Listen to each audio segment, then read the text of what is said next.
क्या आपने कभी सोचा है कि 14 वर्षों तक एक इंसान अपनी नींद पर कैसे काबू रख सकता है? रामायण की सबसे अनोखी कहानियों में से एक है लक्ष्मण की ये अद्भुत तपस्या। क्या था वह रहस्य जिसने लक्ष्मण को अपनी नींद पर ऐसा नियंत्रण करने की शक्ति दी? आइए जानते हैं।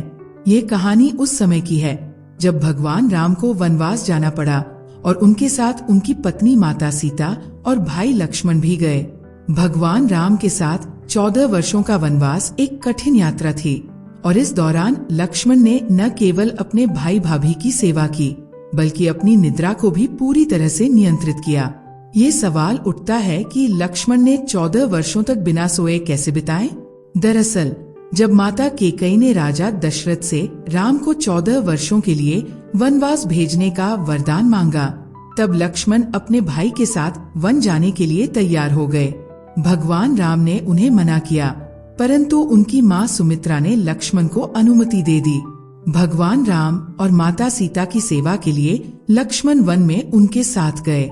वनवास के दौरान जब राम और सीता सो जाते तो लक्ष्मण रात भर पहरा देते थे। उनका समर्पण और भक्ति देखकर निंद्रा देवी उनसे प्रसन्न हो गई। उन्होंने लक्ष्मण से वरदान मांगने के लिए कहा।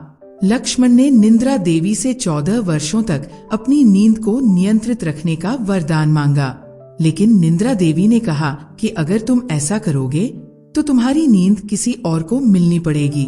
लक्ष्मण ने निंद्रा देवी से विनम्रता से कहा, माँ, मेरी नींद मेरी पत्नी उर्मिला को दे दो। निंद्रा देवी ने लक्ष्मण की बात मानी और उर्मिला को 14 वर्षों तक सोने का वरदान दिया। इस प्रकार लक्ष्मण ने 14 वर्षों तक बिना सोए अपनी सेवा की, जबकि उर्मिला ने अयोध्या में रात दिन सोते हुए अपने पति के इस महान बलिदान को दिल से सम्मान दिया। यह कहानी न केवल लक्ष्मण के तप की गवाही देती है बल्कि उर्मिला के प्रेम और समर्पण का भी प्रतीक है।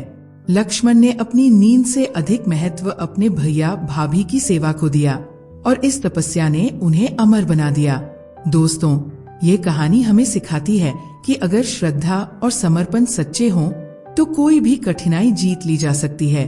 भगवान राम, माता सीता और लक्ष्मण की इस अद्भुत सेवा के बारे में सोचें और अपने जीवन में भी इस तरह की निस्वार्थ भक्ति को अपनाएं।